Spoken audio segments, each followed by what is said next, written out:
Let me go down this rabbit hole.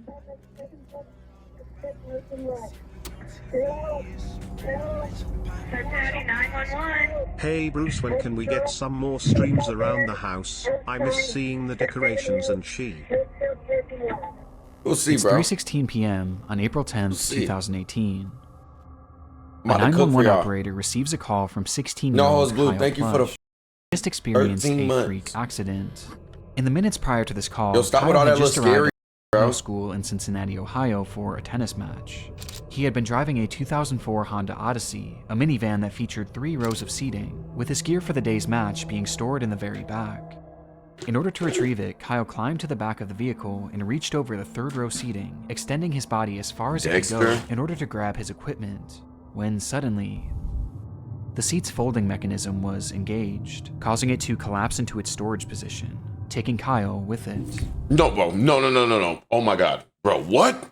In an instant, he was pinned and completely unable to move as he was now trapped in the car upside down, not even being able to move his arms and hands enough to grab his cell phone. Though luckily, his phone had Siri, which he would call out to call the police. Hello? Where are you? Hello? Where are you? I can't hear you. While on the phone, Kyle couldn't hear anything given how far away he was from the device, but he stated as clearly as he could that he was in dire need of help.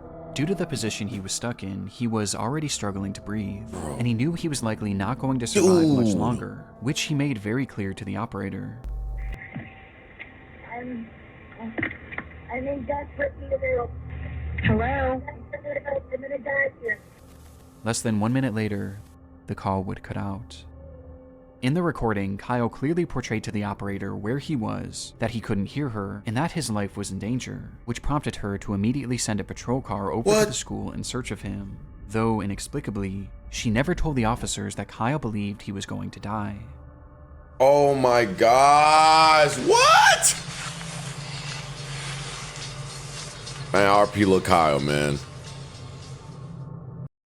How dire the situation was, the officers that pulled up to the scene didn't even bother to stop the car. Instead, they simply drove throughout the parking lot, unsure of what car was Kyle's. They didn't even bother to turn down their music or crack a window. Yeah. Seemingly being more interested in the types of cars that other students were driving. These kids drive better cars than you do.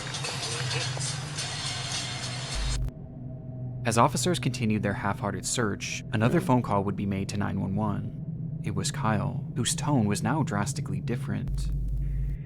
I probably don't have much time left to tell my mom that I love her if I die.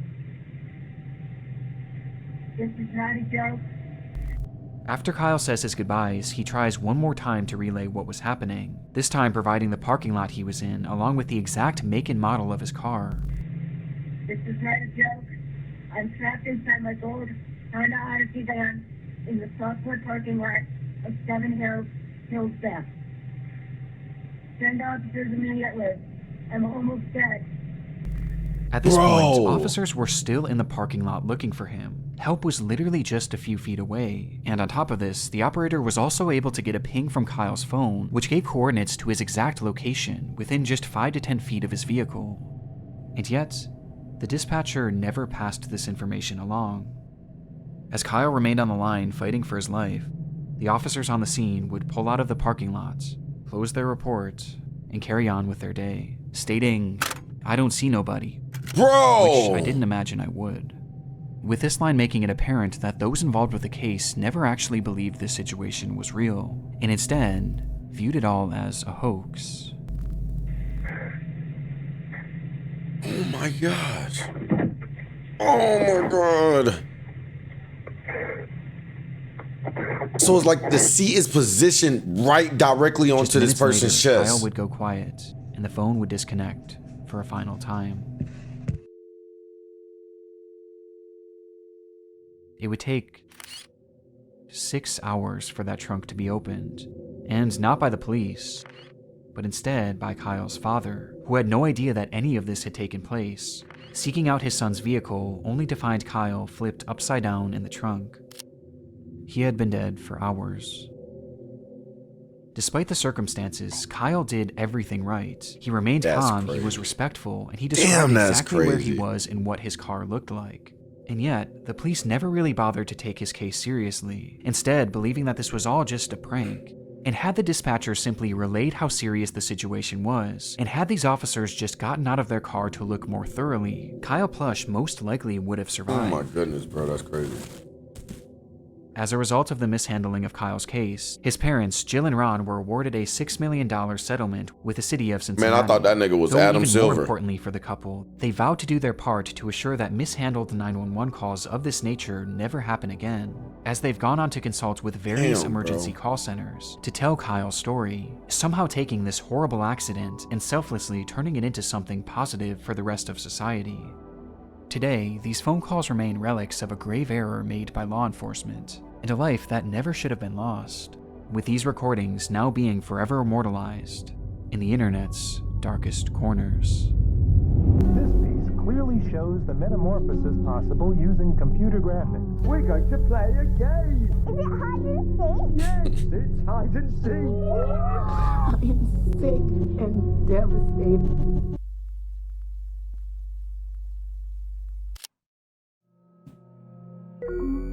Chapter 2, Hide and Seek.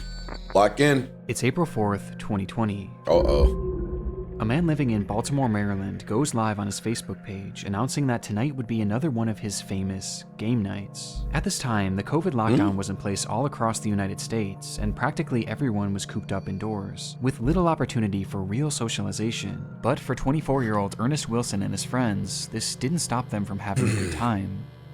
Ernest often hosted parties featuring childhood games like Monopoly and Uno, adding in his adult flair by turning them into drinking games, with one game in particular being top of mind that night: hide and seek. The evening began with Ernest inviting his Facebook friends to the function, letting them know that this time the game night would be held at an Airbnb rather than in his home, though he never gave out the address, as this was a closed invitation event, which he made very clear on his page. Please don't show up with nobody I didn't personally invite if we didn't discuss it first. They're going to get left outside. Ernest took this so seriously that at one point he even called out one of his viewers, stating outright that they were not allowed to show up under any circumstances. You're not invited. You're not pulling up on me. Damn, nigga. Person who just joined. If you're still watching, you're not invited. What the fuck? Because you don't fucking listen, and I'm gonna bang you in your mouth next time. However, it was never revealed who exactly this person was, or why Ernest expressed such hostility towards them. Who are you talking to? From there, Ernest would start and stop his live stream a few different times, showing the progression of the party, which ended up with a decent turnout. Hey, yes. Just a whole bunch of fucking tweakers. And by 2 a.m., with there being no signs of slowing down, it was time for the main event.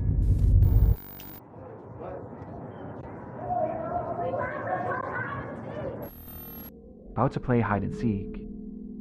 This was the caption for Ernest's final live stream of the night, which shows so he was live the whole time on Facebook, bro? Turning off all the lights in the house before Ernest himself steps outside, assuming the role of the seeker, beginning his countdown as the camera keeps rolling.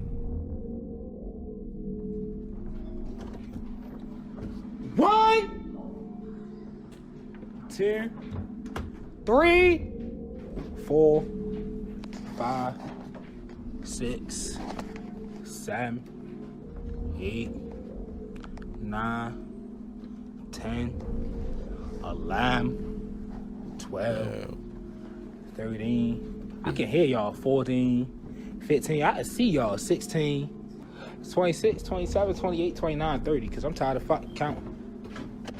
Ready or not, here I come. After a long 30 seconds, it was time to find his friends, with Ernest starting his search inside the home. Ain't nobody in this bathroom. I didn't think about it. Fuck. Oh, alright. His ass.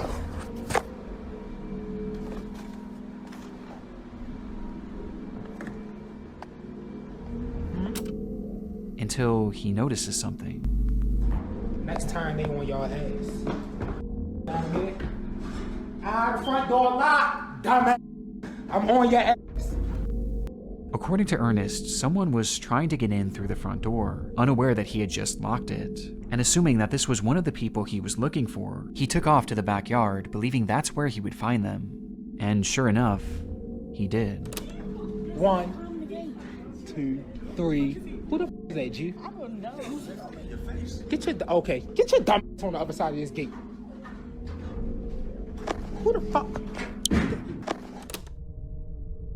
Ernest flips the camera around, revealing a man hopping over a gate to the backyard. He had no idea who this person was, but he seemed to assume that they were likely just trying to get into the party, not really taking it too seriously, hence his joking attitude. Though his attitude would soon shift drastically. Dumbass nigga. This can't be one of my friends.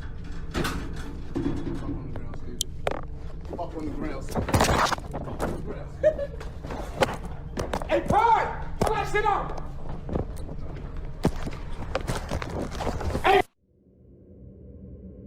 In this moment, Ernest's live stream cuts off, and he would never go live again.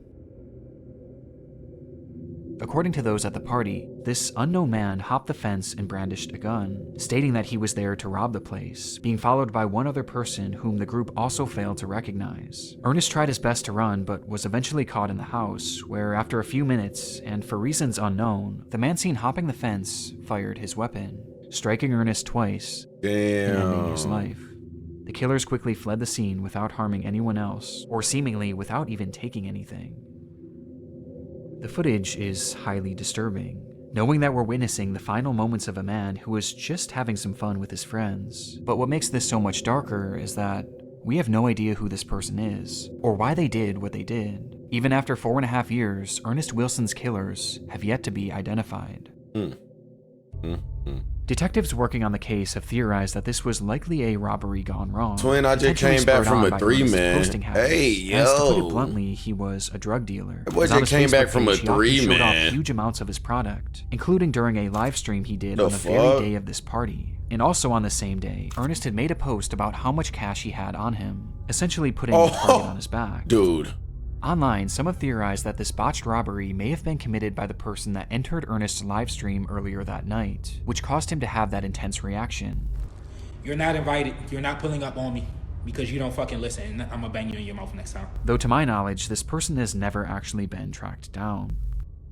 But by far the most common sentiment online was that Ernest's friends were involved to some capacity, as none of them were injured and none of their possessions were taken, making it clear that at the very least this crime was targeted at the host. And on top of this, remember, Ernest never shared the address for that Airbnb, at least not publicly. And yet, these people just so happened to show up to the home at the exact moments that Ernest was by himself in the dark.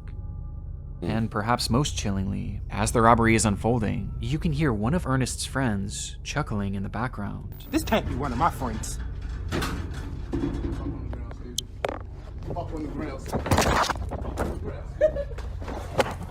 Though as concerning as this is, it's sadly far from conclusive, and to this day it appears that Ernest's case is slowly being lost to time, leaving us for now with only questions, and one of the more disturbing live streams I've ever seen.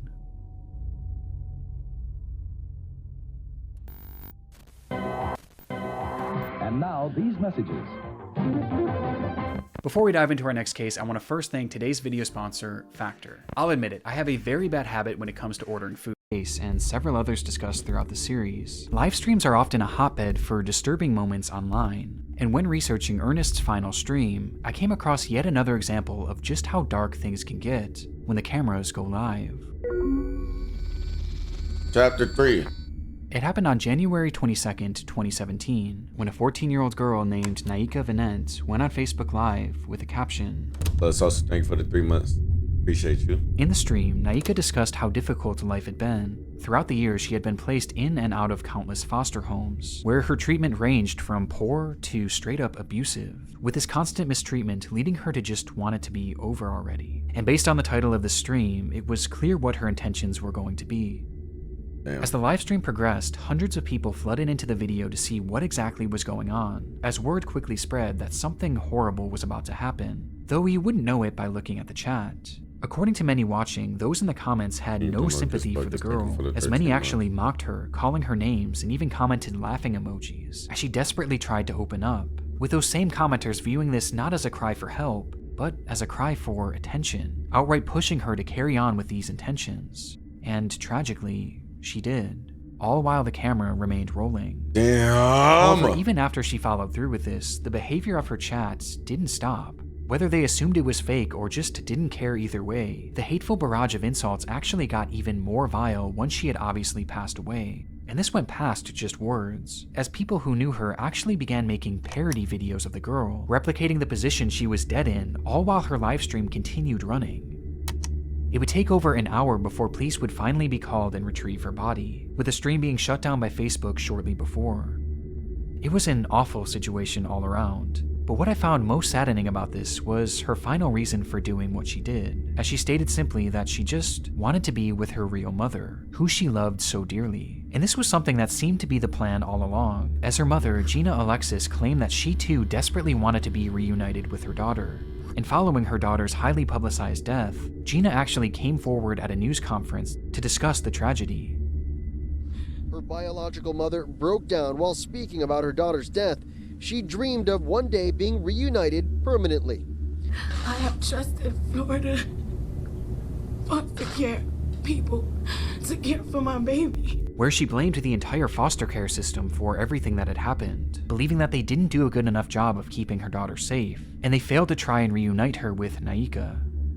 Yeah. Because of the obvious emotion involved and the overall shocking nature of this case, the news report would quickly go viral, leading to widespread support for the grieving mother. However, this also caused some people to look a bit deeper into what exactly led up to this livestream, for which one piece of information was brought to light that somehow made this case even more upsetting. On the day that Naika's life came to an end, it was revealed that her mother was actually in the stream watching before and after it happened, seeing her own daughter having this mental breakdown, as well as seeing all those people in the chat mocking her, which made people feel even more sorry for Gina, as her plight was unimaginable. Though this wasn't the only revelation to come forward, as it was soon realized by the investigators looking into Naika's case that Gina had not only witnessed all of these people laughing at her daughter and egging her into ending her life, but she had also joined them as well.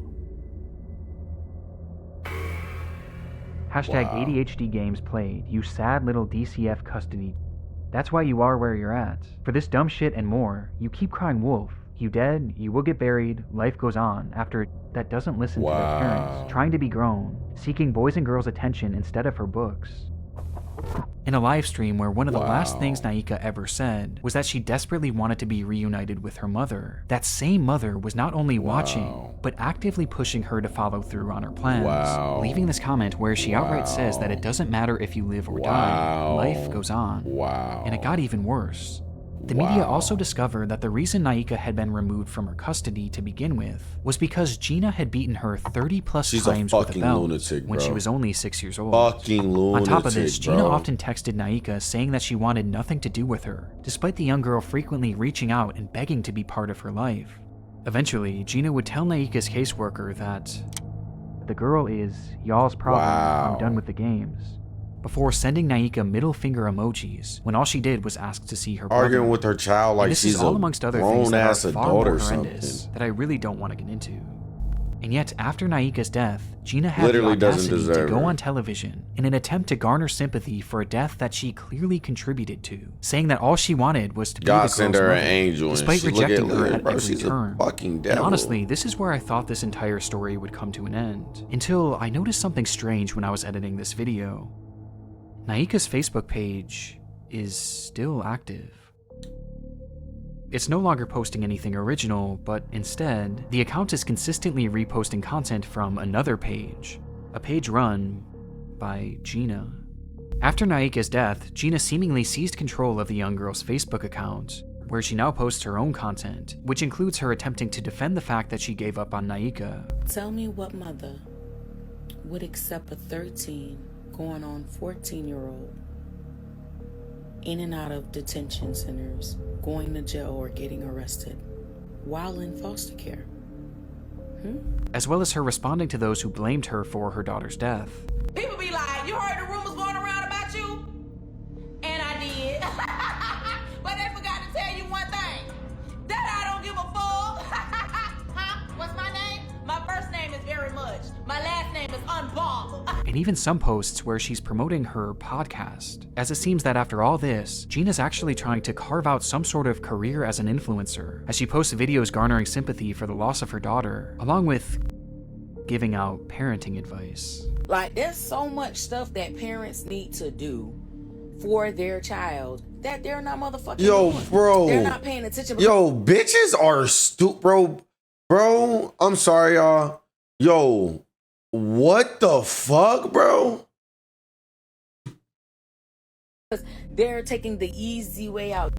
With all this making it even more obvious that Bitch Gina is has little to no dumb. remorse for what she did. This is a mental illness.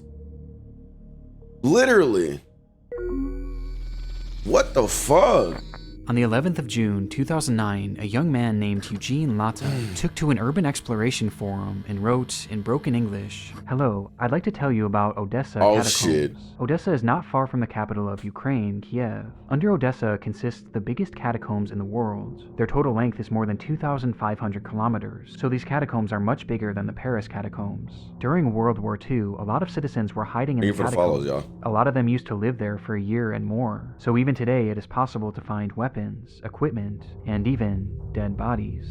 Every year a lot of explorers get lost and even die there." His post was accompanied by a series of photographs from the underground labyrinth, which stretched over 1,500 miles, Thank you for the 28 its months. paths winding aimlessly deep below the surface of the earth.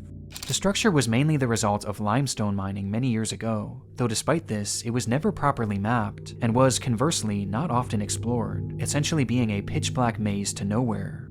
Given that the area wasn't well known back in 2009, the post was met with amazement. Fellow urban explorers applauded the location and the photographs that Latta had taken, wanting to see even more, and since he was a native of the area, I can't lie, Latta that looks delivered. super fucking awesome. Thanks to all. If you want, Look I at can that. add more photos. As I said earlier, a lot of people get lost and even die under Odessa. Maybe this photo will shock you. The fuck? It's the dead body of a 19-year-old girl who had gotten lost in the maze. Bro. Though it's censored here, the image shows 3 young boys staring blankly at the camera as they stand behind a badly decomposed body. Understandably, this image caused a lot of intrigue on the forum, as other What they users doing began right to press there? for more information. And sure enough, it was a story that Latta knew well. Hold on now. That nigga's freaked out, man. Happy 2005. It was New Year's Eve, the final day of 2004, when a group of teenagers made their way down into the catacombs to begin their celebration. This wasn't super uncommon at the time, as Roxy, many of the thank you for the entrances 34 to this months. labyrinth were very easily accessible. This one in particular just so happened to be located directly next to the public school, School 56. That's And crazy. had just been left wide open, making it the perfect place for friends to sneak a few drinks.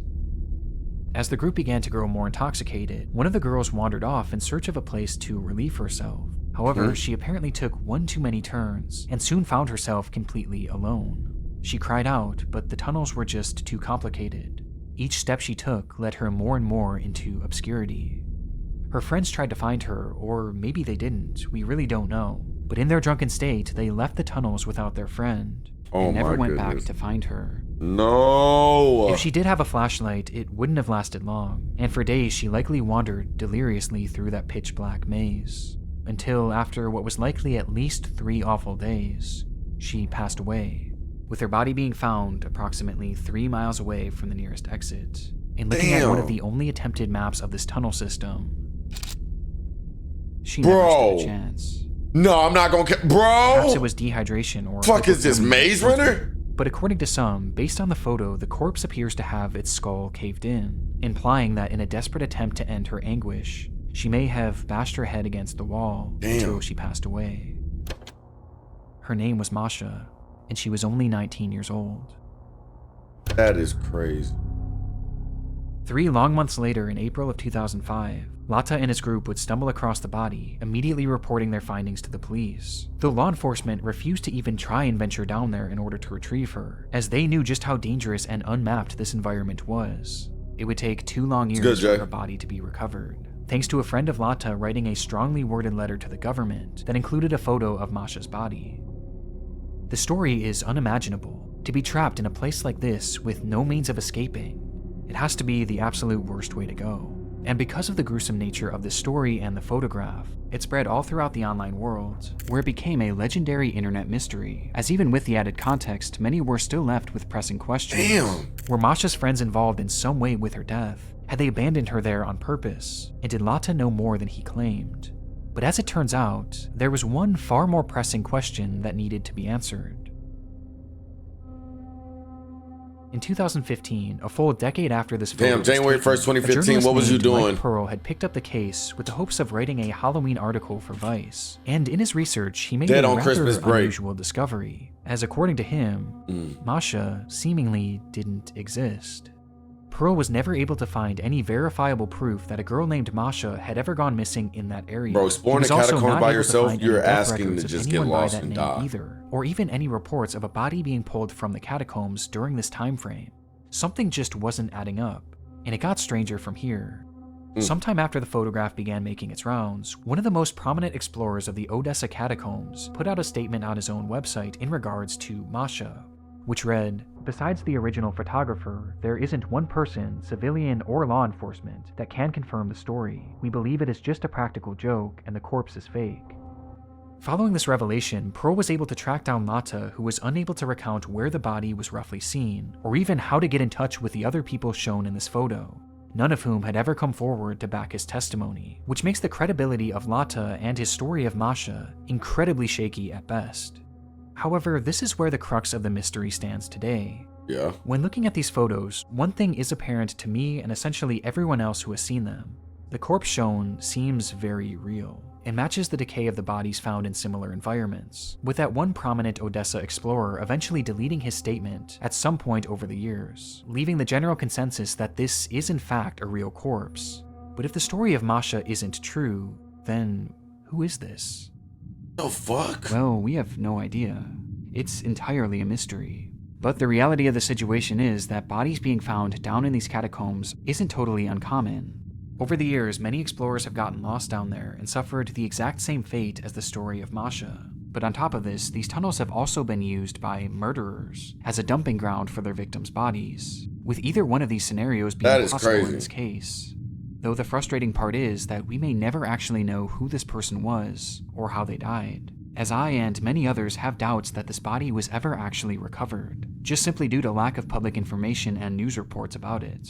And instead, the reality is that this corpse is probably still down there somewhere and has simply been lost to time, as sections of the catacombs have been known to flood and cave in, sealing them off from the outside world forever. So for now, and potentially the rest of time, the story of Masha will remain an internet mystery. That is crazy, bro. Had the 5 faces. It's September 1985. Nick Crowley. A hunter trudges through the wooded terrain of Christie Creek, Montana, on the trail of something big. He had been hunting a large black bear and managed to land a single shot, causing the animal to take off, leaving behind a trail of blood. He followed this trail all throughout the remote region before stumbling across a shallow ditch, where he would find a body. Though not the body of the bear he had just shot, and rather, the body of a woman, reduced to bone. The remains were quickly sent off for forensic analysis, though very little could be determined other than the fact that she was a young woman, and that she had been murdered, as they found 2 bullet holes in her skull. With there being essentially no other information to go off of, a special team at the FBI started creating a composite of what this woman may have looked like. This was the result. This was their first attempt at depicting this get this Jane shit Doe, out, bro. where they Stop. were later dubbed Christie Crystal Creek, though it wouldn't be their last. Yo! The uncanniness of these depictions is undeniable, and recently I've fallen down this rabbit hole of disturbing police sketches and recreations. As though these can often be very helpful and do lead to legitimately good results, there are often times where they appear almost non-human, with many examples like Christie's being shared online on the FBI's website in order to enlist the public's help in identifying these victims, with one of the more notorious examples coming decades later in 2014.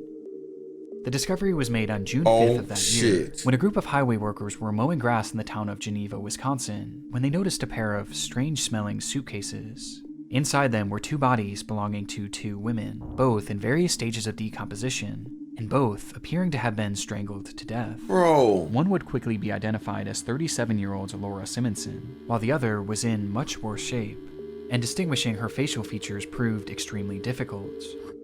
But this didn't stop them Bro, from trying. stop. This is one of the more infamous examples out there due to just how unnatural it appears, with the face of this woman being turned into a meme and even being used in a video game. Dude, really? But to me, there's one example that I've never been able to shake, as the entire story and its recreation gives me such an uneasy feeling.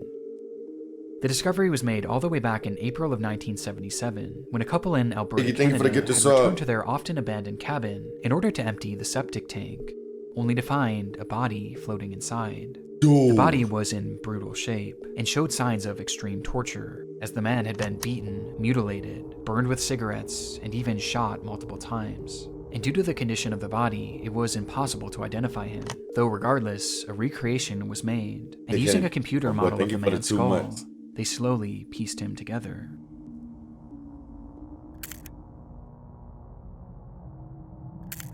Bro, stop.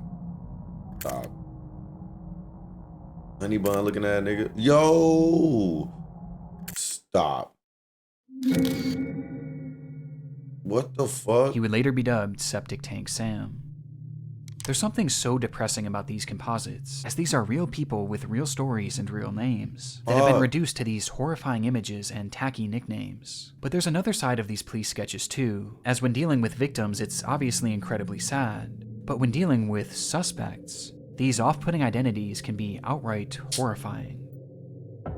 Over the years, there's been numerous unidentified killers who law enforcement were not able to positively identify, forcing them to turn to these same methods of sketching and recreating, with one of the darkest examples being that of the Lake Bodom killer.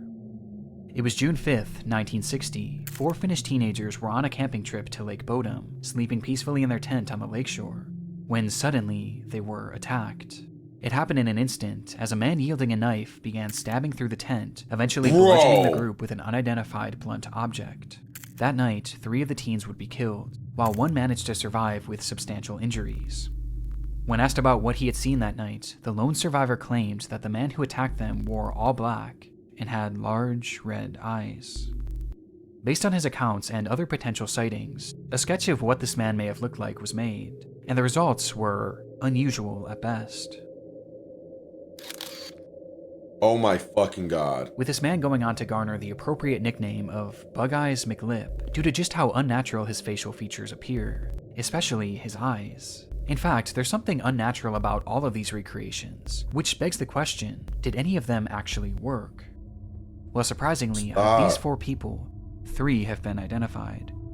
Christy Crystal Creek would go on to be identified as Janet Lee Lucas, a 23-year-old who would be the last identified victim of serial killer Wayne Nance, with this identification being the result of improved forensic genealogy.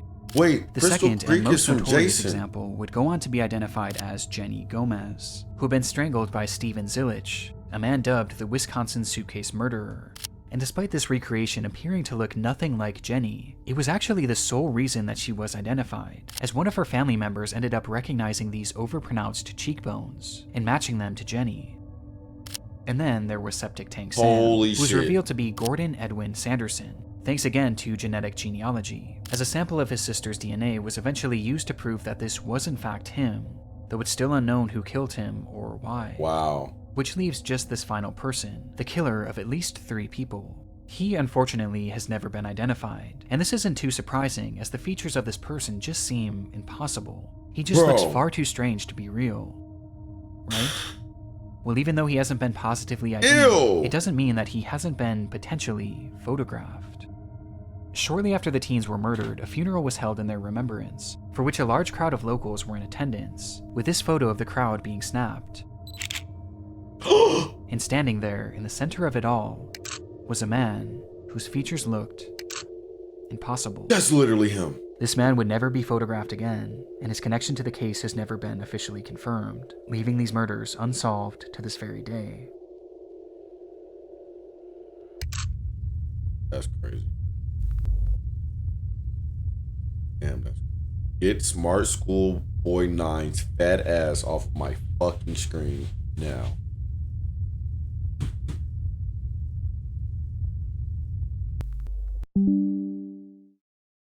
Bro. Disturbing things I found on the internet, volume 11.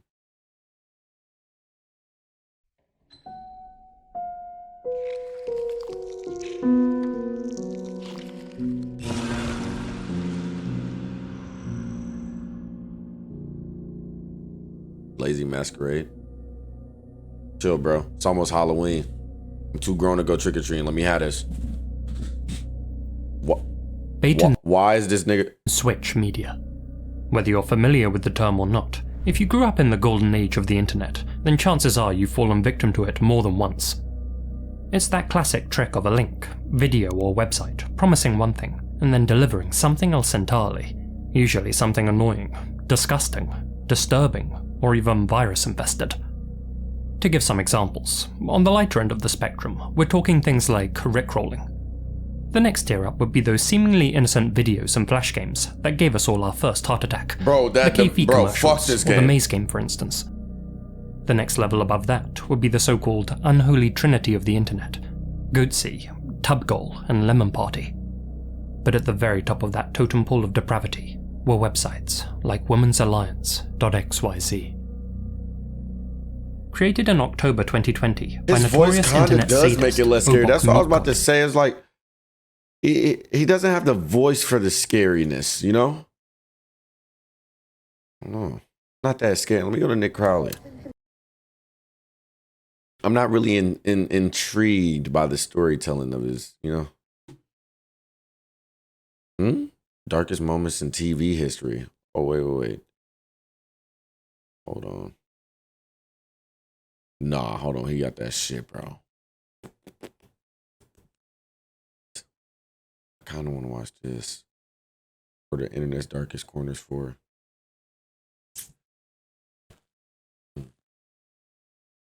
Try not to cringe. Bro, you think I want to cringe right now, bro? Kev Gordito, fat ass. The internet's darkest corners for. Weight and engine instruments are dependable reference, with which first officer and captain peer out into the distance to find the smooth, clear way ahead.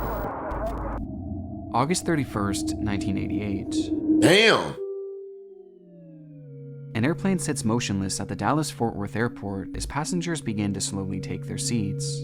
78 people in total were scheduled to fly that day, with the craft being piloted by Captain Larry Davis, First Officer Kerry Kirkland, and Flight Engineer Stephen Judd, a crew that boasted an impressive 30,000 hours of flight time amongst them.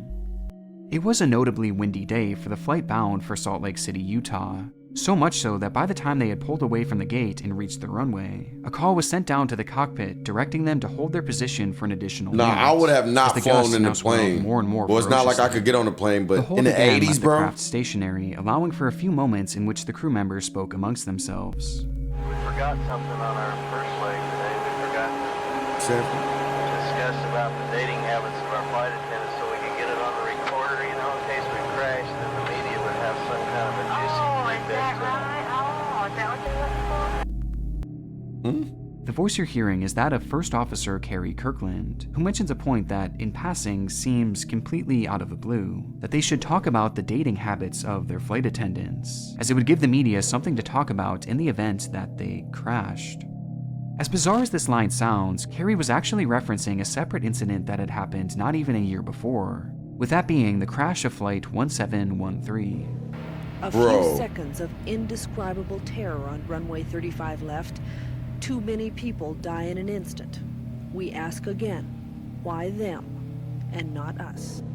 Hold in on, that bitch. scenario, the pilots of the flight had also What's she been mean by awaiting that? takeoff, this time in the midst of a brutal blizzard. And rather than discussing their takeoff, they instead had conversations about the stewardesses on board, joking and laughing amongst themselves about the manner in which they dated around, with these pilots getting so lost in that conversation that they completely forgot to de-ice their plane. Jordan Cadones, thank you for A the mistake 45 they likely months. never even realized, as just moments after takeoff, rather You than the talking about plane y'all. soaring high above the ground, it raised only slightly before falling limp, crashing into the dirt below it and killing 28 people on board, including those two pilots.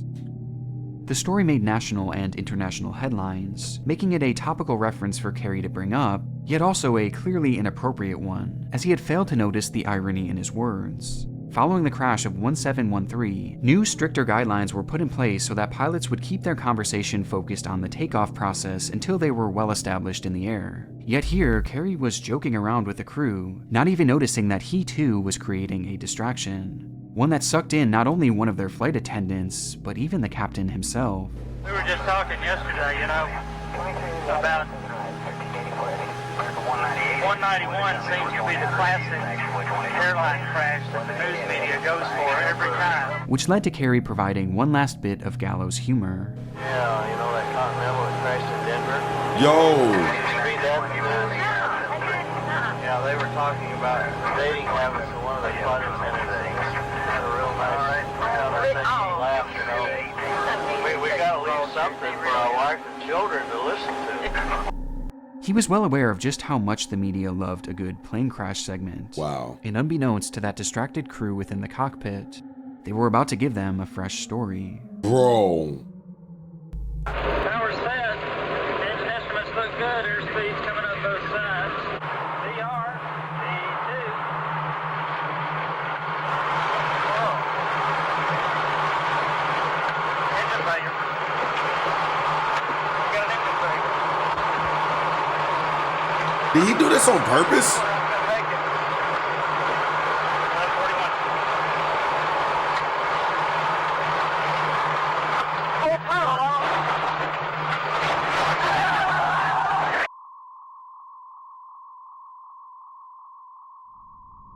22 seconds. That's all the airtime the craft could muster, as immediately upon the wheels lifting off the ground, the craft began to roll right, with the wing striking the runway and catching on fire as it clipped a nearby antenna that was anchored to the ground. The plane was immediately uncontrollable and completely unable to gain any sort of significant altitude, as it fell into a pathetic descent and crashed into the dirt below it, sliding well over 1,000 feet before grinding to a halt. In the carnage, 14 people would lose their lives, including 2 of the flight attendants, while miraculously, all others survived, including everyone heard on this fateful recording, all of whom were swiftly fired, though not criminally convicted, despite the fact that the crash was caused by their own human error. What is my bedtime, What the crew had chat? failed to realize was that as they joked about the pilots of Flight 1713 and their untimely distraction, they too had distracted themselves to the point of forgetting an integral step of the takeoff process. They had failed to lower their wing flaps and slats for takeoff. And without these in proper position, the flight never stood a chance, making the final words inside that cockpit some of the most chillingly ironic ever recorded, with this audio going on to become yet another disturbing oddity found within the dark corner what the fuck? Of the internet.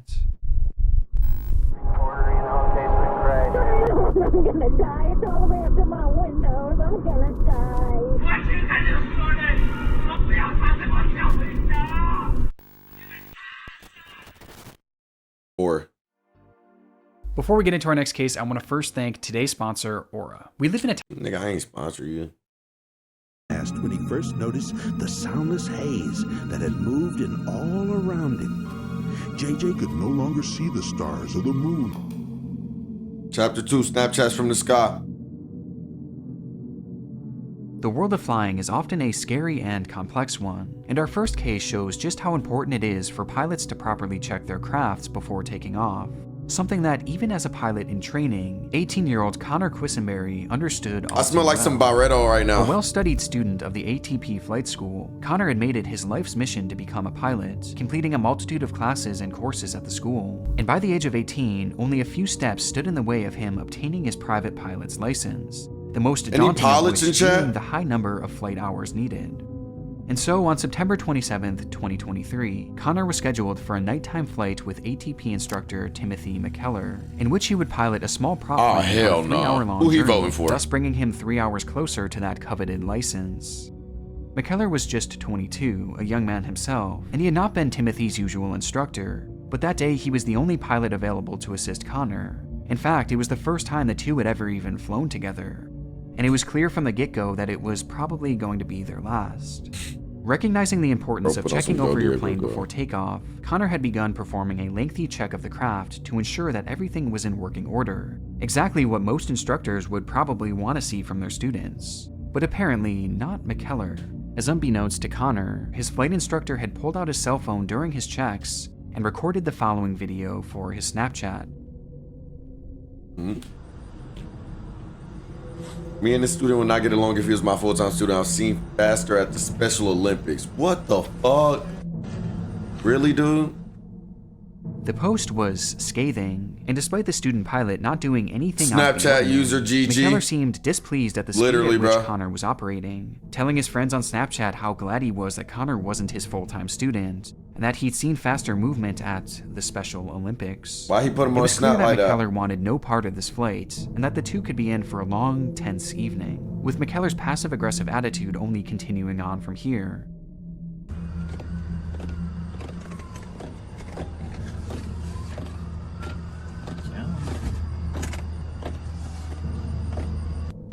That's crazy.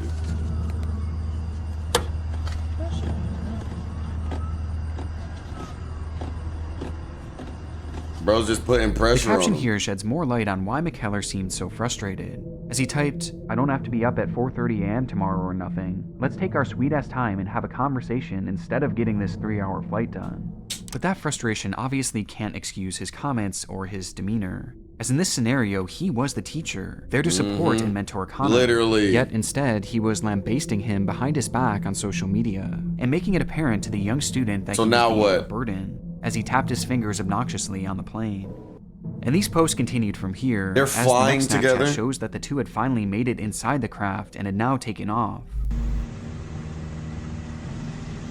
Forrest Gump Jr. Bro.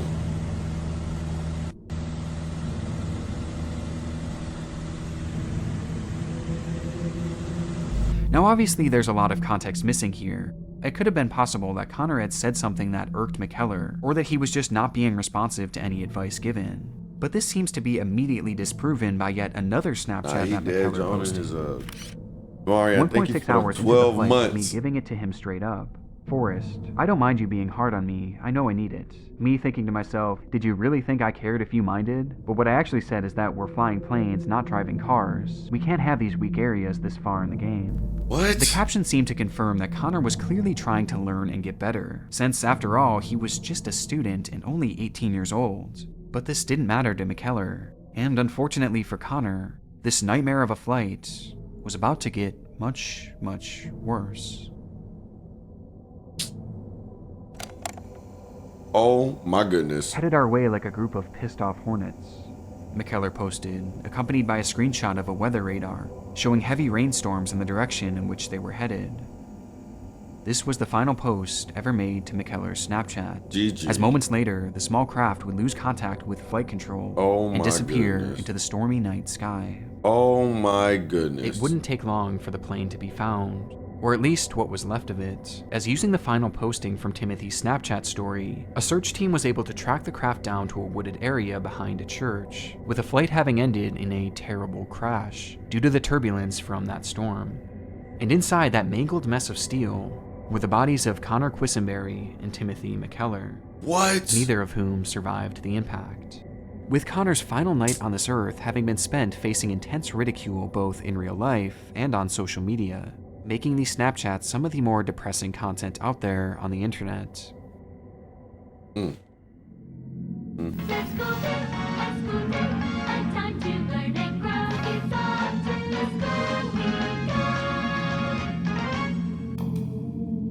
English teacher Luke. Okay. Do not add ed at the end of irregular verbs when making them in the past tense. That's only for regular. That was good, part of you, man. This is Luke Rockwell, or as some of you may know him as Teacher Luke. Raised in Melbourne, Florida, the now 29-year-old was introduced to a wide online audience around the time that TikTok began exploding in popularity in the United States. Not really a TikToker. His account TikToker. seemed simple enough from afar. Luke was an excellent speaker and used his understanding of the English language to create short-form videos centered around proper pronunciation and phrasing. Do not say, explain me or explain you. Instead, you should add the word to. For example, I'm going to explain to you. Teacher Luke's account had immediately become an asset for foreign speakers to better understand the language, though this wasn't all the account consisted of, as he'd also post a variety of other mildly interesting travel-related videos. Top countries Good, Margella. that are the most dangerous to travel to in the year 2022. And at some, he even took a go at making some more comedic-based content. I didn't realize until I came to Thailand that I hate Thais. I'm just gonna say it. The weather is just too hot, man, to wear them around your neck. But none of these were the reason that the account grew to the size it did, as initially his page was followed by nearly 3 million TikTok users, thanks mainly to his more edgy content, leading to some clips that I'm certain some of you have seen before. How do you say this word? Today I'm going to teach you 3 different ways to say this word. Some have a hard R and some do not. Negro is the common word used to call black people in Thailand. When I first moved here, I was shocked to hear it because in Western culture, it's a pretty offensive word. It's hard to label this content that thrust Luke's page into the spotlight, but I guess it could be described as baiting his audience into thinking he's saying something problematic, but instead making it a loosely educational moment, thus vindicating himself from anything he said. Like I mentioned before, Bro's these the first videos were rage baiter. definitely edgy, so much so that in 2020, his page was actually terminated by TikTok, thus leaving him all the way back at square one. Undeterred though, he kept on creating, launching a new account under the username English with Teacher Luke, and within only 1 year, it had already gained over 1 million followers back. 1 million followers on this account. Thank you guys so much. It's so crazy that 1 year ago my old account, I hit 1 million on the same day. His content was seemingly inevitable, with each video being primed for virality. But what many might not have known was that his passion for the English language, as unserious as it may seem from these videos, reached far deeper than just the online world. In 2019, Luke packed his bags and moved all the way across the world to Thailand, where he would use his love of the language to get a job as an English teacher, working with students from K-12 while simultaneously having a flourishing career on TikTok. All factions of his life were thriving, and for a moment, it seemed everything in his world was going right. How could he ever fail? Bro just said, I think I got E. coli. Fucking L US teacher and TikTok star accused in Thailand of having sex with a teenager. Luke Rockwell was released on bail after he was charged in Bangkok with luring a minor for indecent purpose. With one article, one headline, the facade of English teacher Luke had crumbled. But how did it all go so wrong, and what exactly happened that led to his arrest? Well, it started shortly before the news broke, when a 16-year-old living in Bangkok visited her doctor's office, complaining of intense stomach pain and discomfort. After administering a series of tests, doctors would determine that the girl had contracted not just 1, but 2 STDs, with her only partner having been Luke Rockwell. Her mother was furious upon the revelation and immediately took her to the police, where a full investigation was done, revealing some truly damning information. It was discovered that before the pair had met up for the first time, they had been messaging back and forth for roughly 5 months, and during this time, Luke lured her and eventually convinced her to sleep with him. And while this is horrible enough, some agencies actually reported that the girl was a former student, and had become a fan of his content, which led her to reconnect with her former teacher. Mom, thank you for the tier 1. Stemmed back even further than just those 5 months. But I need to note that I was unable to find any solid proof of this, so take these reports with a grain of salt. But what is known for sure is that while they were seeing each other, Luke asked the girl to keep their relationship private until she had turned 18, so as to not turn any heads. And during this time, Luke never mentioned having STDs, and instead he promised the girl that he was clean, even lying to the point that he had showed her a copy of his medical history, which was likely either forged or completely out of date. Luke's actions were heinous, and his words were that of a man who knew he was doing wrong, yet actively trying to get away with it anyway.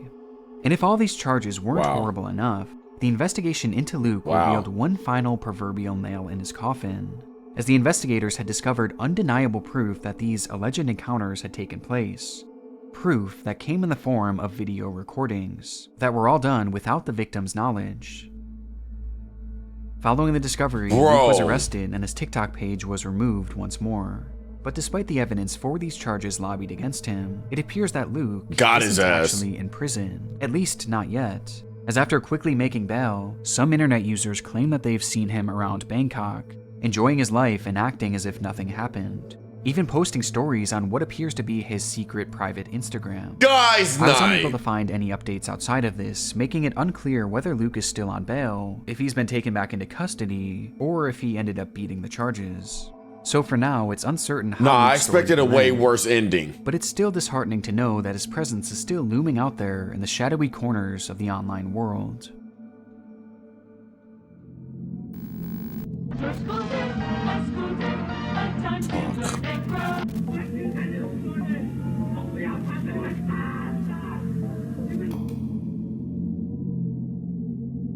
October 25th, 2022. The bell rings throughout the halls of the Jiuan Middle School in the Jiangxi province of China, marking the start of another class period. Jiuan was not your standard middle school. For starters, it was massive, stretching roughly 600 acres around, and it featured dorm rooms where the students would stay full-time, sometimes even being accompanied by their parents. And on top of this, the huge complex was guarded and enclosed by a large wall topped with barbed wire. It was certainly a unique place, to say the least, but as the nearly 3,000 students across the campus piled into their different classrooms, one student failed to take his seat. 15-year-old Hu Xinyu. The teacher waited 5 minutes, then 10 minutes, growing more and more annoyed at the boy's tardiness. However, this annoyance would slowly turn to worry, as by the time the class period had ended, there was still no sign of the boy, prompting an immediate campus-wide search, yet he was nowhere to be found. And most chillingly, there was no record of him leaving out of the school's guarded exit. Confused, staff checked the campus security footage, where they would find Hu walking out of his dormitory, heading in the direction of his class, which was located in a building no more than a few hundred feet away. Yet he never made it there. Instead, the campus cameras revealed a blind spot of only 10 meters between his dorm room and that class building. A blind spot that no student, and likely no faculty, aside from maybe a select few, could have known about. And yet, within that blind spot, Hu had vanished into thin air. In between these buildings was a path that led to a large park on the premises, in which many assumed Hu had probably slipped into.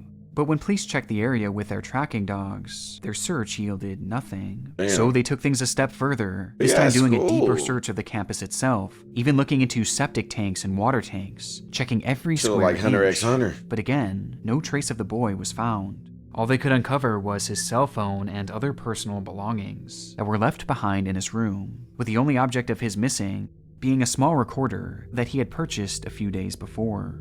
It was believed that at the time of his disappearance, that recorder was literally the only item he had taken with him. Somehow, this young boy had disappeared within the tightly watched walls of his school, with there being no sign of him on campus and no evidence that he had ever left. Despite the fact that China, and this area in particular, is blanketed in cameras, seemingly watching every single inch. But Hu was nowhere. It was as if the school had swallowed him whole. Shortly after his disappearance, Hu's mother began desperately posting to Douyin under the account Xinyu's Mother Searching for Son, where she begged the public for help in finding her missing child, with the clips of these plaintive pleas sparking immense interest from a vast number of people across the web, leading to the case immediately exploding in popularity that only continued to grow as new disturbing information began to surface. It started with a revelation made by an internet user in China who mentioned that Hu was not the first student to go missing from the school. In fact, these disappearances were becoming seemingly a yearly occurrence, prompting immediate speculation about the school and their potential involvement in these disappearances. Thank you for the get this up. With the school becoming more suspicious, as reports began emerging that once police had arrived, they realized that there was data missing from the CCTV cameras, with many of the cameras on the premises conveniently malfunctioning on that specific day that Hu had vanished, almost as if the footage had been deleted afterwards. But not before one of the guards had supposedly snuck a video, which he claimed exposed what really happened that fateful day.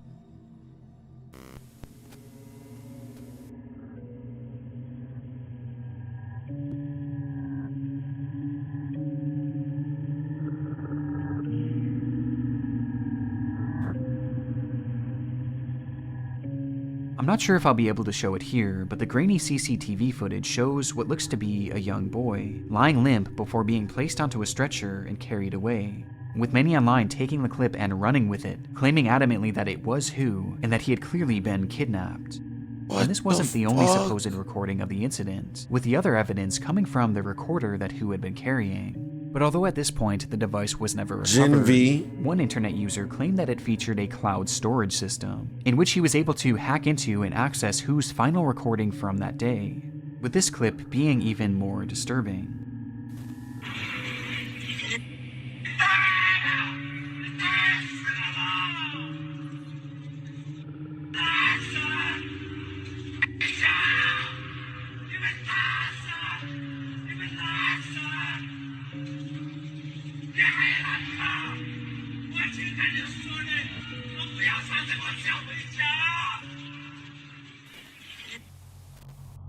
Who said Ray? With all these claims and supposed evidence making their way across the internet, everything seemed to point to Hu's disappearance as being one massive conspiracy. One in which the school was not only working to cover up, but also seemed to actively play a role in. But why? What was so special about Hu that made him a target? Well, one account from a supposed student of the very same school stated that before the boy had vanished, the school held a mandatory health evaluation, where Hu's blood was drawn, revealing that his blood type was P. And if that doesn't sound like any sort of chat, what's y'all blood? Nah, that's P. Wait, what's y'all blood type? As in China, only about 1 dozen out of 1 million people have it. Because of this, it was claimed that Hu had been killed in order for his organs to be harvested and used as a transplant for a local official who shared the same rare blood type. The story was compelling, and with the school's suspicious history of disappearances, people in the area began to protest at its gate, demanding to know what was going on. To which the principal and the staff lashed out in anger. I think I'm B positive twin.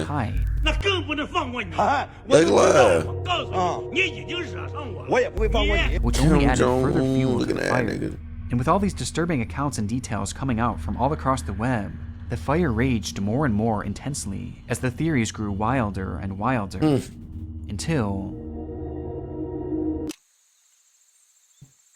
January 29th, 2023, when a man walking his dog stumbled across the body of Hu Xinyu as it hung lifelessly in the woods, alongside a brick wall just barely 60 meters away from his school.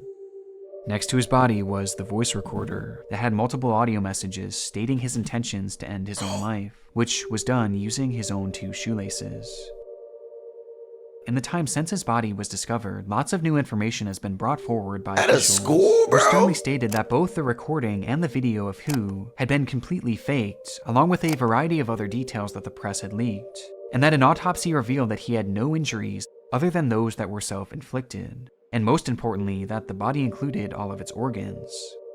It was also discovered that his journal revealed that he was more troubled than many had believed, and that he was going through a difficult time, with his grades suffering drastically, leading to these dark thoughts.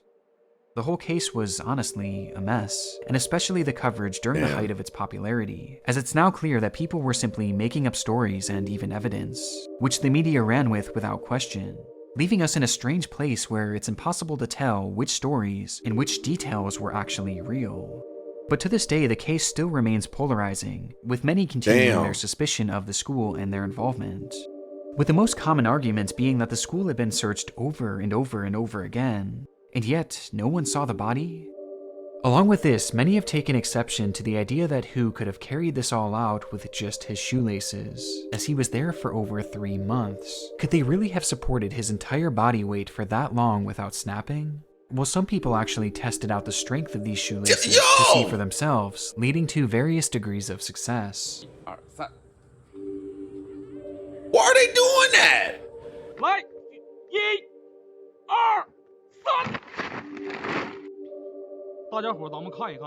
Prompting the theory that Hu's body was somehow planted there afterwards, or that it wasn't even him. So despite this case technically being closed and the investigation now over, it's still very much alive here in the online world, where people continue to question what exactly happened to Hu Xinyu. Damn, RP Hu Xinyu.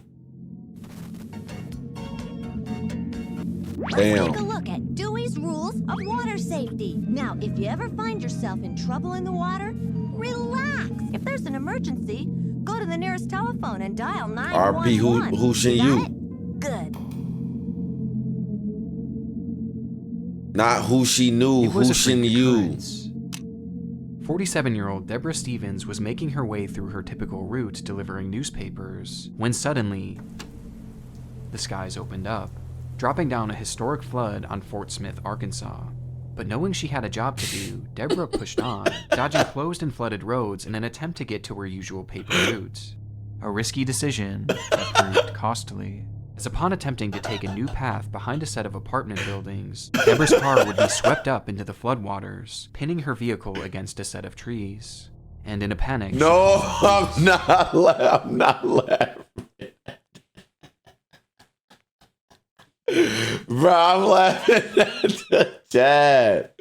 Bro, I'm laughing at the chat, dude. Oh my god. Bro, niggas.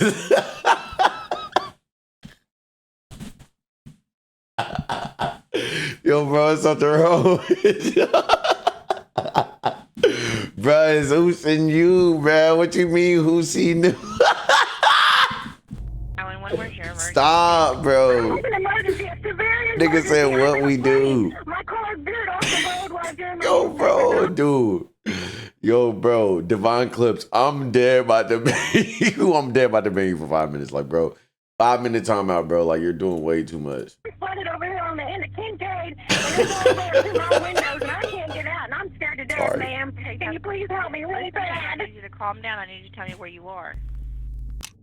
Upon establishing contact with 911 operator Donna Renew, the two began their work trying to determine where exactly she had been trapped, as this area was completely unfamiliar to Deborah. I don't know, ma'am. I'm on the end of Kincaid down here by these apartments. There's some apartments on Kincaid. I don't know what they're called. What color is your vehicle? Yeah, dark. It's gray SUV, lady, and the water's all the way up to my windows. Okay, hold on for me to look up. And you're at close to the area of 5801 Kincaid?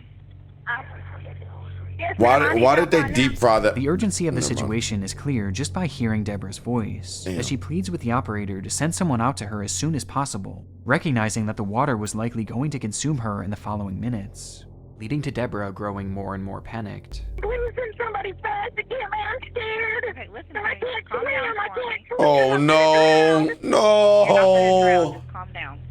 Well, ma'am, it's all the way up to my chest. Okay, please hurry. I understand. Hold on for me. I'm scared. I'm sorry. Oh my gosh. Scared. You have a right to be scared. I'm scared. Though this is where this fairly normal 911 call begins to take a strange turn, as Deborah's urgency was not reciprocated by the operator, who began to not only dismiss Deborah's worries, but seemingly become annoyed at the trapped woman. What? Somebody save me. Am I not on the phone with you trying to get you some help? Yes, okay, but somebody give me help before I die. I'm sorry. You're not going to die. I don't know why you're freaking out. It's okay. I know the water level is high. Scared. I understand that, but you freaking out is doing nothing but losing your oxygen up in there, so just calm down. But are they not going to come get me? You said what? I'm sorry? When are they going to be here? As soon as they get there. Man, my phone's going to die, and they're not going to find me, and it's going to ruin my brand new phone. Do you really care about your brand new phone? I mean, you're over there crying for your life. Who cares about your phone? And this frustration only grew more and more visceral, as she then began to place the blame onto Deborah for getting into this predicament in the first place. Hold on, okay? Thank you. I'm sorry if I'm rude, but I'm scared. You're not being rude. I know you're scared. Just calm down for me. I'm scared. I've never had anything like this happen to me before. Well, this will teach you next time. Don't drive in the water. What? Couldn't see it, ma'am. I'm sorry, or I wouldn't. I don't know how you didn't see it. You had to go right over it, so. No, ma'am. I was in a drive. I was in a parking lot. You got her explaining herself when she finna drown. The water just didn't appear. At this point, the call had been going on for well over 15 minutes, but still, no help had become visible to Deborah, who, despite knowing just how close to death she was, remained as composed as she could. I'm telling you, just bro, thankful to have someone there some fat hoes is evil, if twin. that person on the other end of the line bro, was this is a proven fact, bro. I'm sorry, ma'am. Shit crazy, bro. Donna. Donna, thank you for being here for me, Miss Donna. You're welcome. Wow. Though all of this failed to stop the obvious annoyance of the operator, who, after nearly 20 minutes now, couldn't help but sneak in a laugh. In between both apartment complexes on this street, at the dead end. In the very back side, there's a bunch of trees. I don't know. Right there, she showed 5801 at the end. before finally just losing it. These people are out, they can all see me. They're all standing out there watching us. Miss Debbie, you're gonna have to shut up, okay? I need you to listen to me. Yes, ma'am.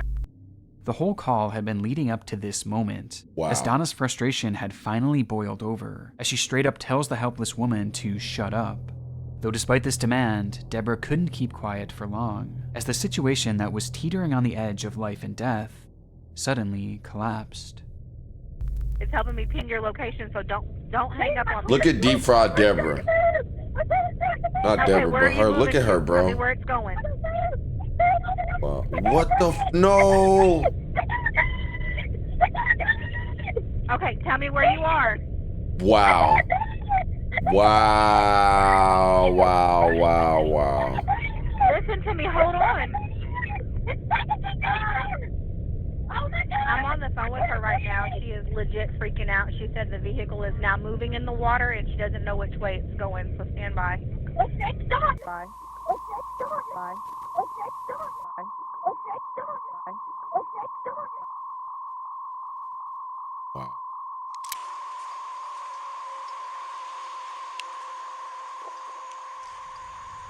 I'm standing around the very back side of the apartment complex on the southeast side. 30 minutes, no The only help. part of her car I can see is the roof and the dome light that's on it. Wow. Drowned to fucking death, dude, because y'all couldn't take her serious. It would take officers approximately 12 hours to find Deborah's car, Damn. where inside she was dead. Her final moments of life being captured on a 911 call, where the operator couldn't even pretend to care. And her predicament was made even more heartbreaking in hindsight, as it was revealed that Deborah was handicapped and couldn't even swim. In fact, she had a crippling fear of water.